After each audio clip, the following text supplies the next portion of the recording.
It's Friday night. It's the Sweet 16. MLB's playing their second day, and I'm going to focus on NBA. Why? Because we're making money in the NBA. The rest of the world is focused on March Madness and opening day for baseball. When you focus on the NBA, there's money to be made. I'm riding a 75% run, 9-3 with my last dozen plays, and over the last 3 years, close to plus 200 units of profit in the NBA. Let's break down a pair of games. Double gamer right here from WagerTalk.com. Phoenix and Minnesota, and Utah versus Denver. Let's start with the first of the two, the Suns and the T-Wolves right now. Looking at the Odds Logic live odds screen. And by the way, if you want a 7-day free trial of the Odds Logic live odds screen, just go to oddslogic.com/Teddy. Sign up 7 days for free. Check it out. I think it's a good product, personally. And it's one that, frankly, when you get used to using, you can't live without. That being said, looking at my Odds Logic live odds screen right now, I'm seeing -7 for the T-Wolves. There are a couple of 7.5s out there. Total sitting in the 224/224.5 range. Both teams coming off lesser showing, shall we say. Certainly Phoenix, who had been playing some pretty good basketball. Well, not last time out. They got obliterated by Boston, a game that was basically over well before halftime. There wasn't much of a run for Phoenix. And it was certainly the defensive end of the court was a problem for the Suns in that game. The quotes after the game were all about, we got to play defense, we got to play defense, we got to play defense. Well, when you give up a $130, you're not. And again, Boston can do that to teams. They certainly can. That being said, the Suns have been good at responding to adversity of late. I think about 132 to 102 in that game. Off their last 6 losses, the Suns 5-1 ATS in their next ball game. So we'll see if they can bounce back tonight here in Minnesota. They had won 4 in a row, including some impressive wins. They beat the Bulls team that's knocking off everyone right now. They beat the Cavs, who, although Cleveland's not playing their best ball, they're certainly elite. They beat Milwaukee as well in a game where the Bucks cared and showed up. So it was a Suns team that had been playing good ball and then kind of laid an egg last time. And in general, in these type of spots, we expect the team that had been playing good ball and then laid an egg to kind of bounce back, especially given their track record. Like I said, 83% since February, 5-1 their last 6 tries, coming off of a loss. The question here, however, is it's a Minnesota team that's matched up very well with Phoenix so far this season. 3-0 straight up in the 3 previous meetings. Last time they met, they beat them by 18, although the first 2 were relatively close, and the Suns were able to cover the point spread as underdogs in one of those 2 contests. Minnesota, in a scenario here where they played poorly at Indiana early in the week. They've had extra time off a couple of days. They've only played, in fact, once since last weekend, so relatively fresh. But they're not playing great ball. They've lost 3 of their last 4. Losing to the Pelicans isn't a good thing necessarily. Losing twice to Indiana, last time badly, not a good thing.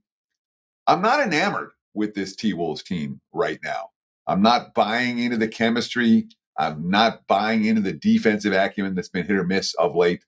And they're certainly not a team I'm particularly excited about laying a price with here, laying points with Minnesota of late. Hasn't exactly been particularly profitable. What are they? 2-4 their last 6 tries in this role. So only way I can look here is Suns plus the points. I like Phoenix tonight. In fact, I like them enough to make it a client play. So you're getting it here for free.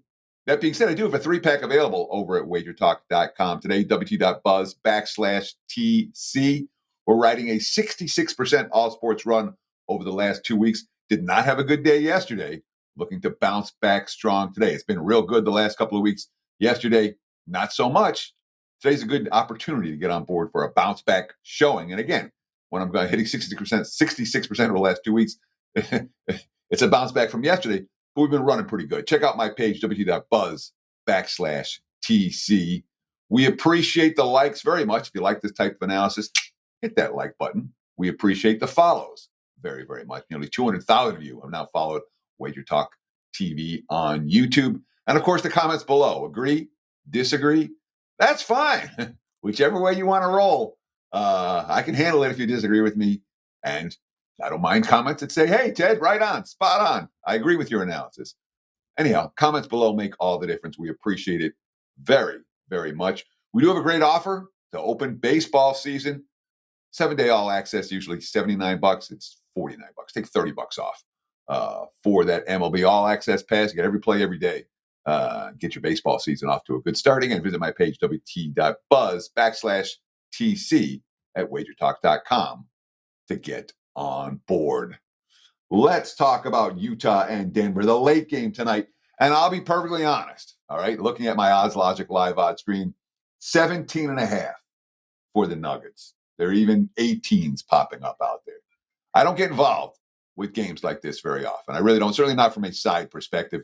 You're not going to catch me laying 17.5 in the NBA very often. You're not going to catch me taking the 17.5 in the NBA very often. It's a point spread that's a little bit out of my comfortable range. And let me tell you why. Look, Denver wins this game by 15. They're happy. You know, last time they beat Utah, they covered. They were minus 7.5. They won by 11. Happy as could be.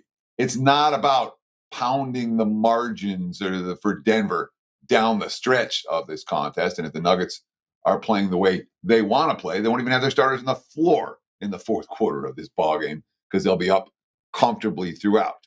So it's hard for me to lay 17.5 points, 18 points in an NBA game. I don't do it. But more be in line. I'd more be inclined to make a first half wager if I wanted the favorite here. If I was confident the favorite was going to come out and smack them, which I'm not. That hasn't been Denver's MO at all in any game of late. We're certainly not seeing the big wins by margin. The last time they won a game by this margin, I'm scrolling all the way back down. It's before the All-Star break. They beat Portland on February 10th, 146-117. So it's not like Denver's doing this game in, game out. They win it by 10, by 5, by 9, by 5, by 13, by 8, by 6, by 15. 15 doesn't cut it here. You know, it's too high. The point spread is simply too high. And then the other side of the equation, it's a Utah team. Now, look, Will Hardy called out the Jazz the other day. Called them out after, that. And I don't blame them. The performance against Memphis early in the week was as ugly gets. They didn't show up. They lost by 37. They gave up $140 on their home floor. And of course, this is a homestand where they lost by 14 to the Bulls, by 22 to the Celtics, by 29 to the Cavs, and then by 37 to Memphis. And again, they didn't show, and Hardy called them out. And then they only lost by 11 to Houston. The effort was there. They played better against the Rockets than they did against the Grizzlies. And again, they lose by 11.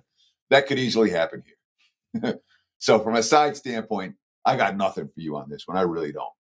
From a total standpoint, however, certainly one thing the Utah Jazz have not done at any point this season is play a lick of defense, and that's been a significant issue for them.